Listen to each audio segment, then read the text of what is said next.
नमस्कार नम्रता, आज रेसिपीमध्ये आपले खूप खूप स्वागत. तर आज आपण शेवईचा वेगळा प्रकार पाहणार आहोत, जो मी माझ्या मैत्रिणीच्या घरी खाल्ला होता. मैत्रिणीने अशा प्रकारे मला शेवया आवडत नाही, त्यामुळे अगदी झटपट आणि काही मिनिटातच तयार करून दिला होता. मला तो खूप आवडला, त्यामुळे ही रेसिपी तुम्हाला मी शेअर करत आहे. झटपट तयार होतो, शिवाय खायला अप्रतिम असा लागतो. शेवई ज्यांना आवडत नाही, त्यांनी अशा प्रकारे हे डेझर्टचा प्रकार तुम्ही बनवून पहा. तुम्ही पुन्हा पुन्हा बनवाल याची मी गॅरंटी देते. तर हा प्रकार बनवण्यासाठी प्रथम आपण शेवया व्यवस्थितपणे तुपामध्ये भाजून घेऊया. त्यासाठी इथे मी गॅसवर एक कढई गरम करत ठेवली आहे. आता कढई गरम करून घेतल्यावर लगेचच आपण त्यामध्ये 2 चमचे तूप घालूया. तूप तुम्ही तुमच्या आवडीनुसार इथे कमी जास्त करू शकता. इथे जेवढ्या प्रमाणात तुम्ही शेवया घेणार आहात त्याप्रमाणे तुपाचा वापर करू शकता. आता 2 चमचे तूप घातल्यावर लगेचच आपण त्यामध्ये 1 वाटी शेवई घालूया आणि आपण तुपात साधारणतः 1 ते 2 मिनिटे व्यवस्थितपणे भाजून घेऊया. मार्केटमध्ये रोस्टेड शेवई आणि नॉन रोस्टेड शेवई असते.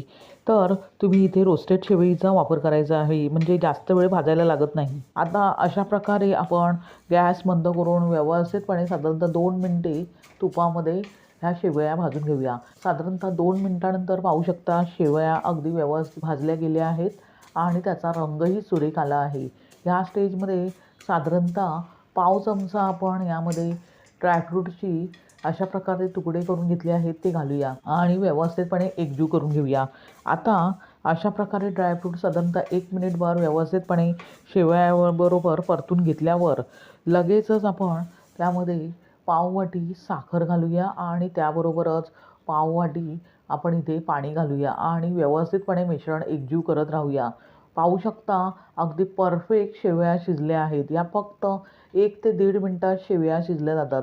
जास्त शिजायला वेळ लागत नाही, कारण ह्या शेवया बारीक आहेत. शिवाय शेवया सुटसुटीत होण्यासाठी इथे पाण्याचा कमी वापर केला आहे. आता स्वादासाठी चिमूटभर आपण वेलची पूड घालूया आणि पुन्हा व्यवस्थितपणे एकजीव करून घेऊया. पाहू शकता परफेक्ट सुटसुटीत अशी शेवई तयार झाली आहे. आता लगेचच आपण गॅस बंद करूया आणि ह्या शेवया आपण एका भांड्यात काढून घेऊया आणि पूर्णपणे थंड करून घेऊया. त्यानंतर आपण इथे फिरणी तयार करून घेणार आहोत.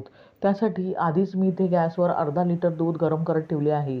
दूध व्यवस्थितपणे गरम करून घ्यायचे आहे. दूध गाईचेच इथे मी घेतले आहे. लगेचच त्यामध्ये आपण साधारणतः 2 ते 3 काड्या आपण केशराच्या घालूयात. जर केशर नसेल तर याऐवजी तुम्ही कोणताही फूड कलर येल्लो जो असतो तोही इथे वापरू शकता. आता अशा प्रकारे व्यवस्थितपणे गॅस बंद करून आपण दूध व्यवस्थितपणे आटवून घेऊया. तोवर आपण इथे फिरणी तयार करून घेणार आहोत. त्यासाठी आधीच मी 2 चमचे रोजच्या वापरातील तांदूळ भिजवून घेतले आहेत. तांदूळ गरम पाण्यात मी भिजत ठेवले होते. साधारणतः अर्धा ते पाऊण तास मी अगदी व्यवस्थितपणे तांदूळ भिजवून घेतले आहेत. तांदूळ व्यवस्थितपणे भिजवून घेतल्यावर त्यातील पाणी पूर्णपणे मी काढून घेतले आहे. आता लगेचच मिक्सरच्या भांड्यात आपण ते घालूया आणि पाणी न घालता अगदी बारीकसर अशी पेस्ट तयार करून घेऊया. म्हणजे फिरणीसाठीचे मिश्रण पूर्णपणे तयार होईल. पाहू शकता परफेक्ट आपण तांदळाची अशा प्रकारे पेस्ट तयार करून घेतली आहे. आता ती आपण बाजूला ठेवूया आणि जे आपण दूध उकळत ठेवले होते ते व्यवस्थित गरम झाले आहे की नाही ते पाहूया. पाहू शकता दुधाला एक दणदणीत अशी उकळी आली आहे आणि दूध थोडेसे घट्टसरही झाले आहे. ह्या स्टेजमध्ये जे आपण तांदूळ व्यवस्थितपणे त्याची पेस्ट तयार करून घेतली आहे ती अशा प्रकारे थोडी थोडी करून दुधात घालूया आणि एका हाताने दूध सतत ढवळत राहूया. म्हणजे जी आपण तांदूळाची पेस्ट त्यामध्ये घातली आहे ती तळाशी चिकटणार नाही आणि त्याच्या गुठळाही होणार नाहीत. म्हणून दुधात आपण तांदूळाची पेस्ट घातल्यावर लगेचच ढवळत राहायचे आहे.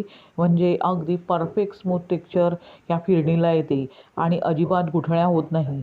आता साधारणतः 3 ते 4 मिनिटे आपण हे मिश्रण व्यवस्थितपणे घट्टसर होईस्तोवर ढवळून घेणार आहोत. पाहू शकता अगदी मिश्रण व्यवस्थितपणे घट्टसर मी तयार करून घेतले आहे आणि अगदी क्रीमी टेक्स्चर या मिश्रणाला आले आहे. लगेचच आपण त्यामध्ये पाववाटी साखर घालूया आणि थोडेसे काजू बदाम आणि पिस्त्याचे तुकडे घालूया. तुम्ही तुमच्या आवडीनुसार ड्रायफ्रुट्स इथे कमी जास्त करू शकता. आता ड्रायफ्रुट्स आणि साखर घातल्यावर पुन्हा मिश्रण व्यवस्थितपणे एकजीव करून घेऊया.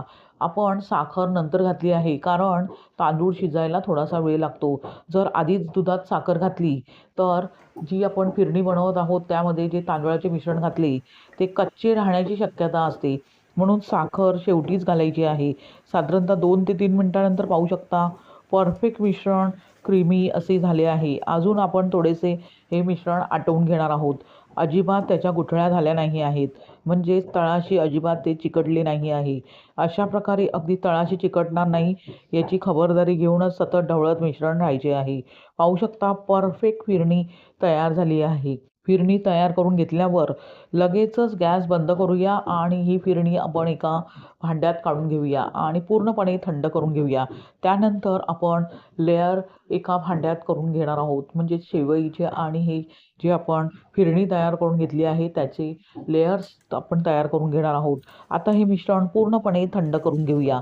पाहू शकता फिरणी थंड झाल्यावर अगदी व्यवस्थित स्मूथ टेक्स्चर आणि घट्टसर झाली आहे. लगेचच लेयर बनवायला घेऊया. त्यासाठी भांड्यामध्ये आपण अशा प्रकारे ज्या शेवया बनवून घेतल्या होत्या सुटसुटीत अशा त्याचा लेयर अशा प्रकारे अगदी हलक्या हाताने चमच्याने व्यवस्थितपणे पसरवून घेऊया.